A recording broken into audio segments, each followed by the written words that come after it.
Samajwadi party के राष्ट्रीय सचिव रमेश प्रजापति के समाजवादी गांव-गांव चौपाल कार्यक्रम के तहत मुरादाबाद आगमन पर प्रजापति समाज के लोगों ने उनका भव्य स्वागत पुष्पमाला एवं पगड़ी पहनाकर किया। राष्ट्रीय सचिव रमेश प्रजापति आज समाजवादी पार्टी के पूर्व महानगर अध्यक्ष एवं SC/ST आयोग के पूर्व सदस्य राजकुमार प्रजापति के घर पहुंचे और प्रजापति समाज के लोगों को आगाह किया कि जो आरक्षण की दुश्मन वे हमारे समाज के दुश्मन हैं, क्योंकि भाजपा ने देश बेचने की ठान रखी है। सभी सरकारी संस्थाओं को निजीकरण कर पिछड़ी जाति और अनुसूचित जाति और जनजाति के लोगों का अधिकार छीनने का कार्य कर रही है। आरक्षण के विरोध भाजपा ने किया है। भाजपा अंग्रेजों के फूट डालो राज करो की नीति पर चल रही है। भाजपा हिंदू समाज में फूट डालने का कार्य कर रही है। हम हिंदू हैं और हिंदू ही रहेंगे। हमें भाजपा के प्रमाण की जरूरत नहीं है। ये देश धर्मनिरपेक्ष है। यहाँ सभी धर्मों के सम्मान करने वाले लोग रहते हैं। देश के तोड़ने और नफरत फैलाने वालों की यहाँ बिल्कुल जरूरत नहीं है। भाजपा धार्मिक आस्था के नाम पर पिछड़ी और SC/ST की लोगों को गुमराह करने की साजिश करती आ रही है। प्रजापति समाज इनकी साजिशों का पर्दाफाश करेगा। समाजवादी पार्टी राष्ट्रीय सचिव रमेश प्रजापति 3 सितंबर 2021 से 12 सितंबर तक बिजनौर, अमरोहा, मुरादाबाद, संबल और बदायूं जिलों में विभिन्न ग्रामों में समाजवादी चौपाल लगा रहे हैं। रमेश प्रजापति 3 और 4 सितंबर को बिजनौर, 5 और 6 सितंबर को अमरोहा, 7 और 8 सितंबर को मुरादाबाद, 9 और 10 सितंबर को संबल तथा 11 और 12 सितंबर को बदायूं जिले में चौपाल कार्यक्रम में शामिल होंगे।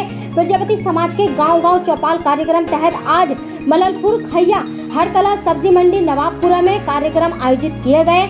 इस दौरान जिला अध्यक्ष DP यादव, गिरीश मथुरिया, उपाध्यक्ष समाजवादी पिछड़ा वर्ग बॉबी सेन, राजकुमार प्रजापति, जगदीश प्रजापति, अतहर हुसैन अंसारी, नन्हे प्रजापति, मुदस्सिर खान, अमित प्रजापति, लुकमान खान, नवनीत गोला मुख्य लोग उपस्थित रहे। मानव अधिकार इंडिया न्यूज से फरमान खान की रिपोर्ट। बंधुओं, आपके अभिवादन के साथ आज जो हम जनपद मुरादाबाद में हैं वो इसलिए हैं कि जो उत्तर प्रदेश में बाबा योगी जी की सरकार है और केंद्र में जो मोदी जी की सरकार है, इन्होंने सभी को और विशेष रूप से अति पिछड़ी जातियों का हक और अधिकारों को लगभग छीन लिया है। जो पेट में रोटी नहीं थी उस तक को भी छीन लिया है और इन्होंने मंदिर और मस्जिद और धर्म के नाम पर इन लोगों को छला है, इनके साथ धोखा किया है। 2014 में जितने इन्होंने वायदे किए थे, एक वायदे को छोड़कर एक वायदा पूरा इन्होंने नहीं किया। चाहे काले धन की बात हो, चाहे रोजगार की बात हो, चाहे महंगाई की बात हो, किसानों की आय दुगनी करने की बात हो, उनकी फसल का उचित दाम मिलने की बात हो, गन्ना भुगतान की बात हो, व्यापारियों को विशेष सुविधा देने की बात हो। एक बात देखिए, एक वायदा भी इन लोगों ने पूरा नहीं किया।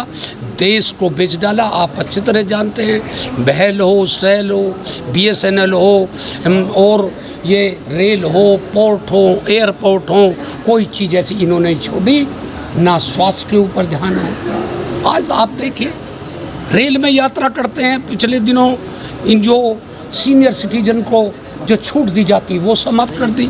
महिलाओं को आधे पैसों में यात्रा की जाती वो ख़त्म कर दिया। बच्चों के 11 साल के छोटे बच्चे की जो टिकट थी वो आधे पैसों में होती थी वो ख़त्म कर दी। इन्होंने BSN वो तेल, डीजल और पेट्रोल इन्होंने नारा दिया था, पेट्रोल और डीजल की मार अब की बार भाजपा सरकार कि जैसे जैसे अंतर्राष्ट्रीय बाजार में कच्चे तेल का भाव कम होगा तो हम कम करेंगे और ज़्यादा होगा तो ज़्यादा करेंगे। आपके मीडिया के माध्यम से और बड़े सम्मान के साथ छाप देना, दिखा देना, इस भारतीय जनता पार्टी के लोगों ने वो छल किया है। 2014 में अंतर्राष्ट्रीय बाजार में कच्चे तेल का भाव 161 से 167 रहा। आज मात्र सिर्फ 62-63 रुपये है। तेल का भाव 100 के आसपास, LPG का पता ही नहीं, 930 रुपये। केरोसिन लगभग समाप्त हो गया। जो गरीबों की झोपड़ी में रोशनी करने काम आता है वो इनके पास नहीं है। यादव जी हमारी समाजवादी पार्टी के पूर्व अध्यक्ष श्री राजकुमार प्रजापति जी, गिरीश मथुरिया हैं प्रदेश सचिव पिछड़े वर्ग के, और हमारे साथ बॉबी सेन हैं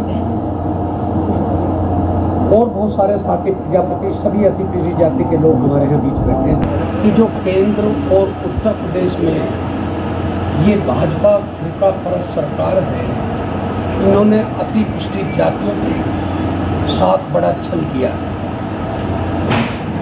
बहुत बड़ा कपट किया है और सांप्रदायिकता के नाम पर हिंदू मुसलमान, मंदिर मस्जिद, गंगा मैया, सरयू मैया, दीपक, आरती, कुंभ, पुलवामा, सर्जिकल स्ट्राइक के नाम पर इन लोगों की आत्मा तक को खींच लिया।